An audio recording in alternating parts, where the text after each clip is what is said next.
Welcome to Healthy Mind, Healthy Life, the show where we explore the real practical things that shape how we feel, how we function, and how we truly thrive. I am your host, Nasish, and today I am joined by Mike Dillon, Christian entrepreneur, environmental wellness advocate, founder of airwaterhealing.com, and host of Maha with Mike on Rumble. Mike has spent years studying the intersection of environment, performance, and human well being, with a particular focus on hidden health impacts of indoor air quality, mold, and growing environmental footprint of large scale technology infrastructure. Today, we are talking about what it really is in our air and water and why it really matters for our health and what we can do to about it. So, Mike, welcome to Healthy Mind, Healthy Life. I'm really glad to have you here. Thank you so much. Yes, healthy mind and healthy life. What a great name for a show because we truly are what we think. And, I think that so far, everything we've seen here in this country, when you visit abroad, one of the biggest concerns is when you walk into other countries, a lot of the pharmacies are filled with spices and herbs and other ways to detox the body. And unfortunately, here in the United States, we focus so much on just trying to coat the problem instead of getting to the root cause of illness or the root cause of disease.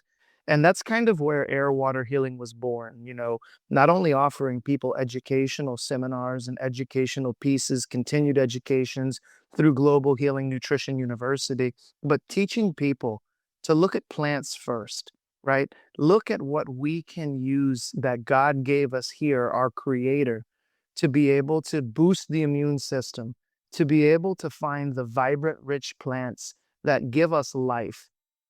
And, the more and more that we look at United States as this pillar of health, you start to ask, why are people in Japan? Why are people in Morocco? Why are people in Italy living 8, 10, even 15 years longer than our life expectancy here in the United States? But yet we spend more money on pharmaceutical advertising.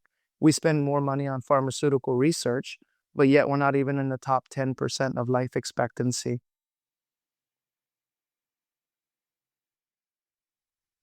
I think that is quite of a bummer that we are all facing. But there are a lot of underneath, things that we're gonna get to know about all of this in this beautiful conversation with you. Yes, 100%. Yeah. And before we get into it, I just want to tell the listeners that some statements reflect personal belief and experiences and are presented as individual views, not medical advices. So listeners should consult qualified professionals for medical conditions. Yeah.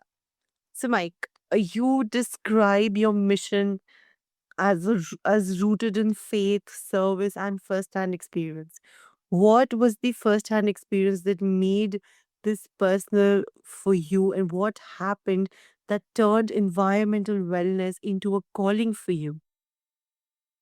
So a lot of the kids that I grew up with, they didn't have crunchy moms and holistic parents. I grew up whenever I got sick, my mom would take me to the chiropractor or we'd go to an herbalist or a nutritional doctor. And my parents were very against giving us pharmaceuticals and my mom and dad believed that if you had a fever, you let your body run the course, don't run to Tylenol, unless it was a severe, life-threatening condition. We were always taught that the body can heal if you give it what it needs.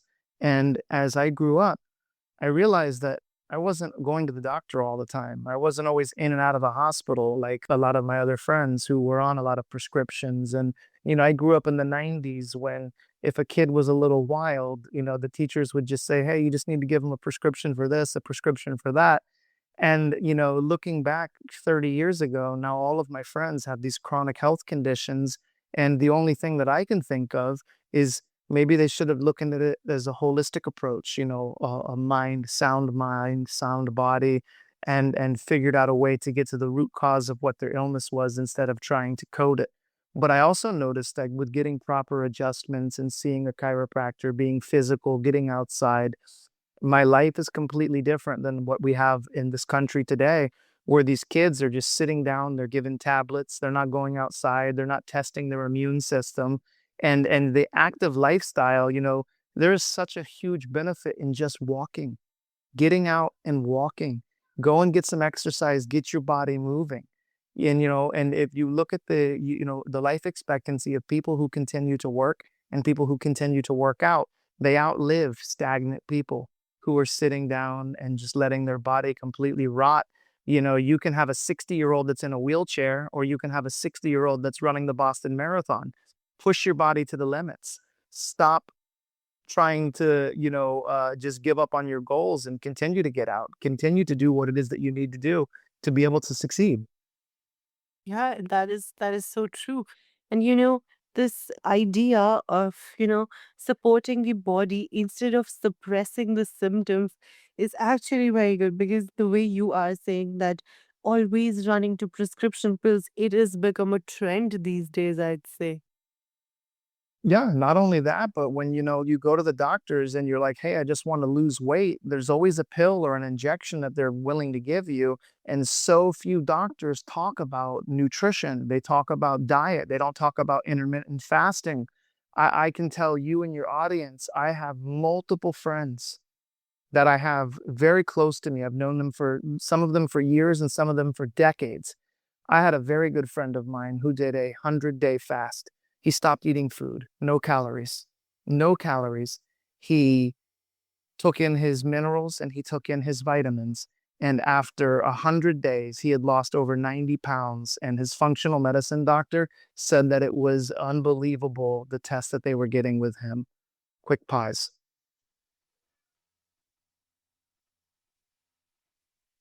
Yeah, I mean, that is something I was just saying, quick pause. I'm gonna go take care of the baby real quick, and then we'll continue this. Let me just put a show on for her, okay? Give me one that, second. yeah, definitely. Oh, okay, okay.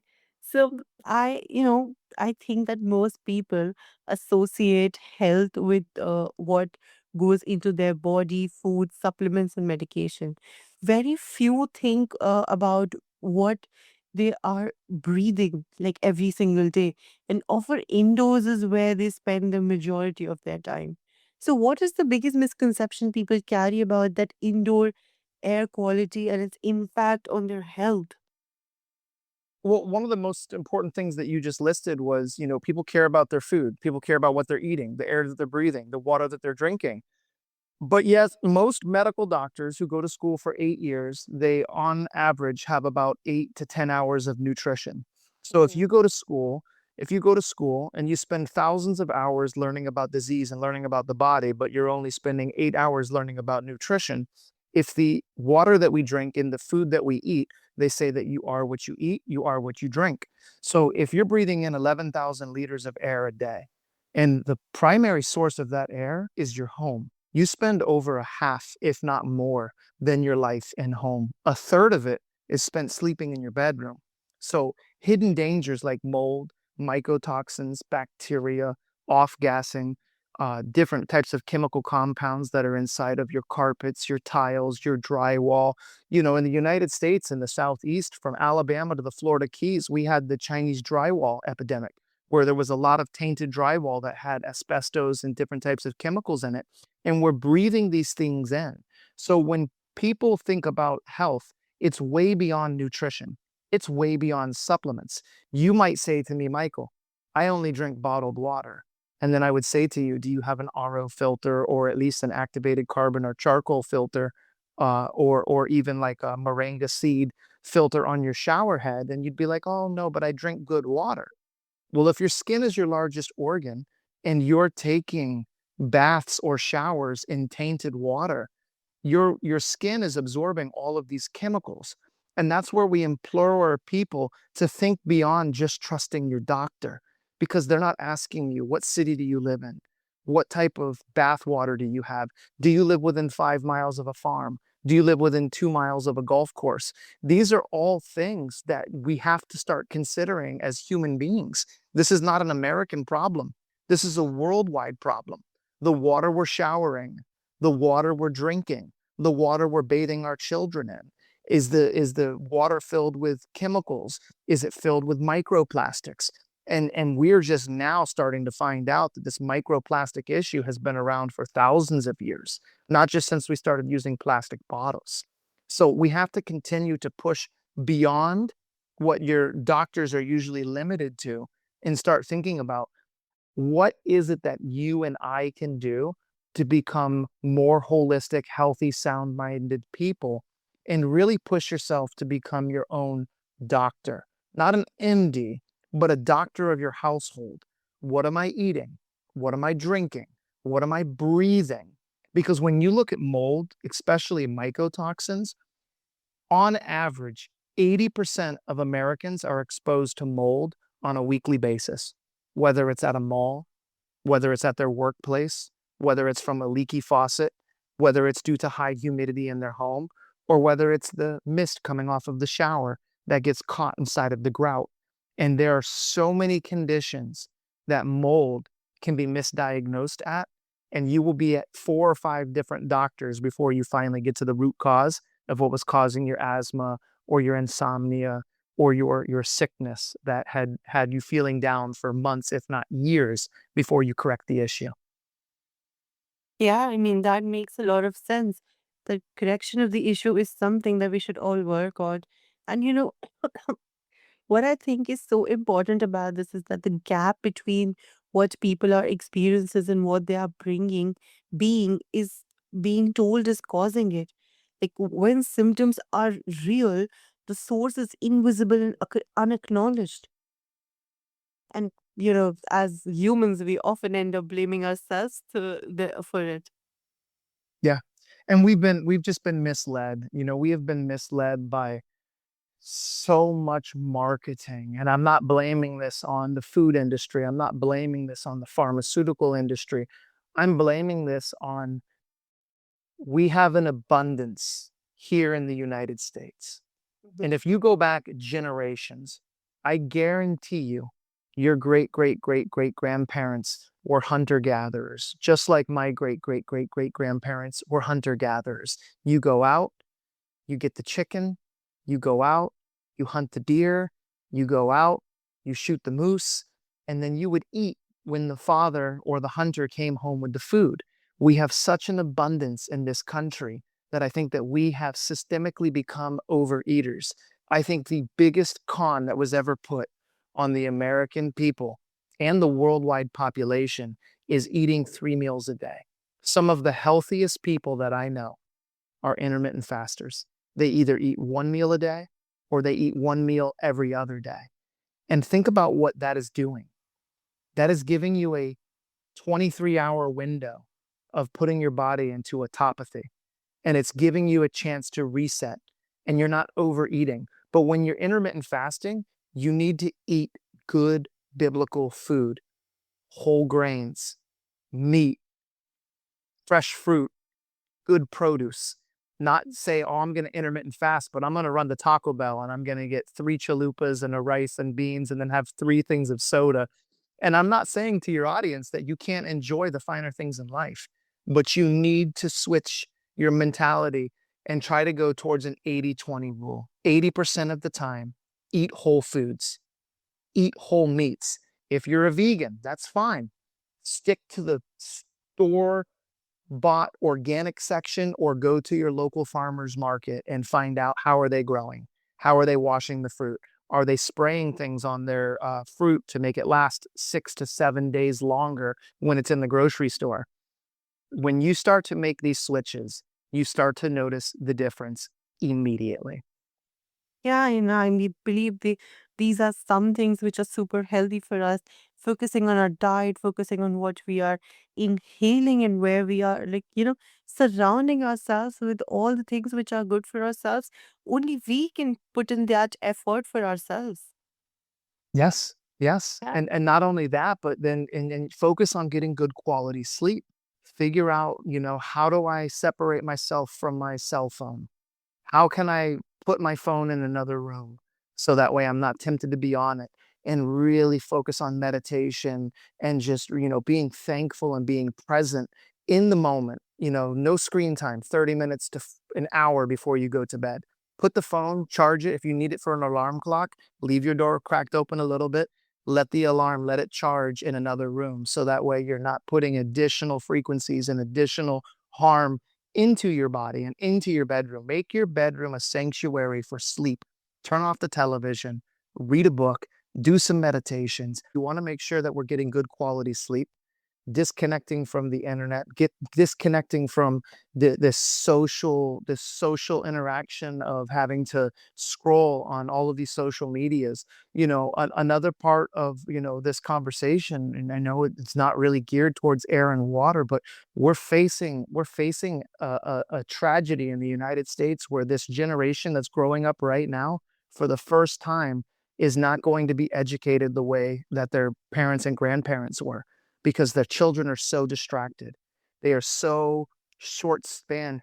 You go take a child to a movie theater, they can't sit through an hour movie without taking out their phone and scrolling on social media and the shorts. They need these quick short form videos. These deep dives, these health talks that you and I are doing, this is where the learning begins, not short form videos and quick directions and camera cuts and cartoons that are flashing to keep the brain occupied.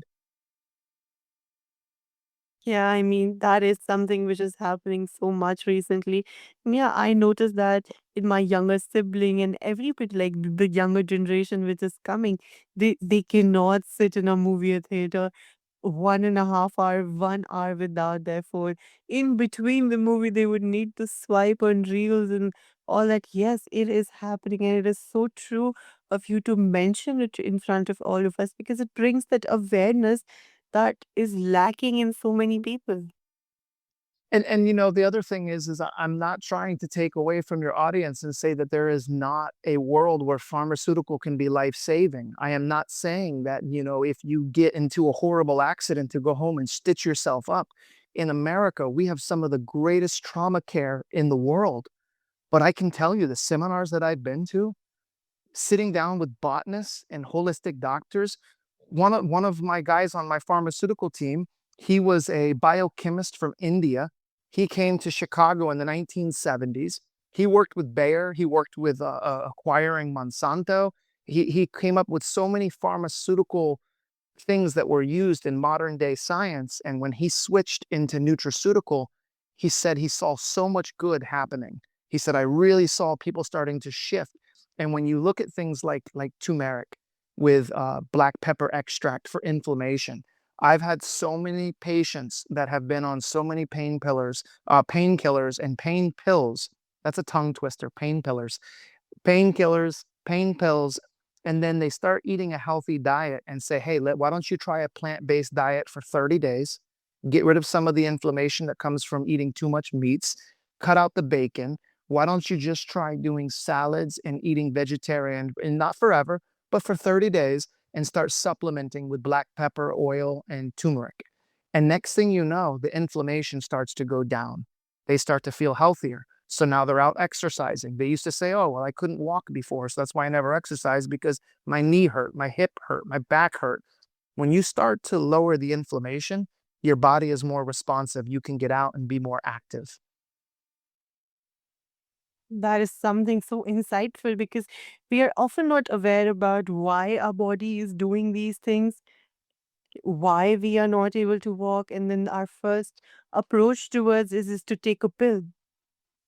But then there are so many healthy options, so many real time options, simple at home options that we can do to reduce that inflammation, to reduce those things inside us so that we can be more proactive in our life.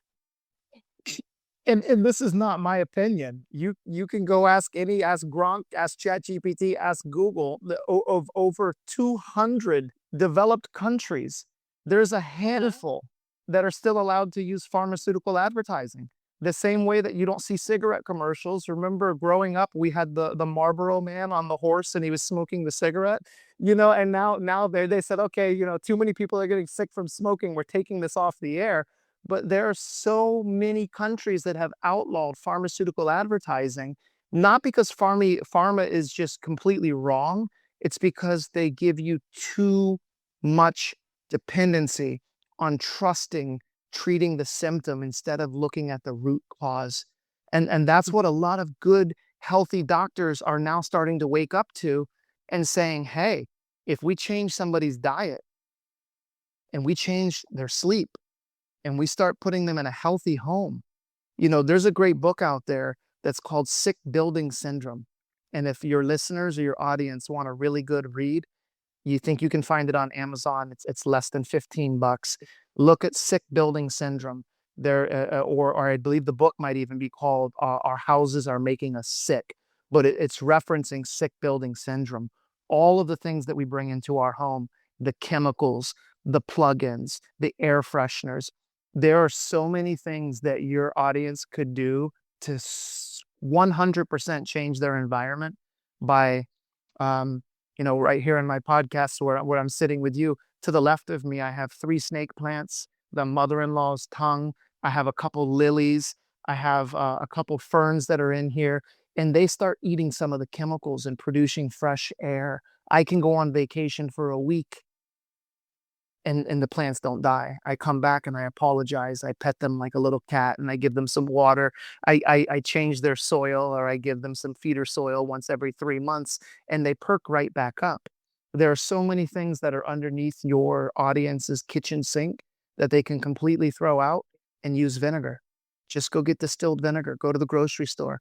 Look at online what can vinegar replace that's in my house right now. Stop using chemicals. Stop using laundry detergent. You can make laundry detergent at home with essential oils, borax, and even sometimes a little bit of baking soda. If you've got a really tough stain, use hydrogen peroxide, a little bit of baking soda, and some organic soap. Because our skin is such a large organ that everything that you put on your skin, it gets sucked into your body. And all of these people that are coming up with these new solutions to make your house smell greater, they're not looking at the long-term impact of breathing in these chemicals because our bodies don't know what to do with them. Absolutely. This is such a necessary reminder for everybody who is listening in right now. And, for people who are just who have their own families and everything, even living alone. This is so important for everyone to focus and listen and be aware about because it can help them so much. I think that our health does not begin and end at our front door. It is like the air you breathe, the water you drink, and the environment you live within are all the part of the same conversation.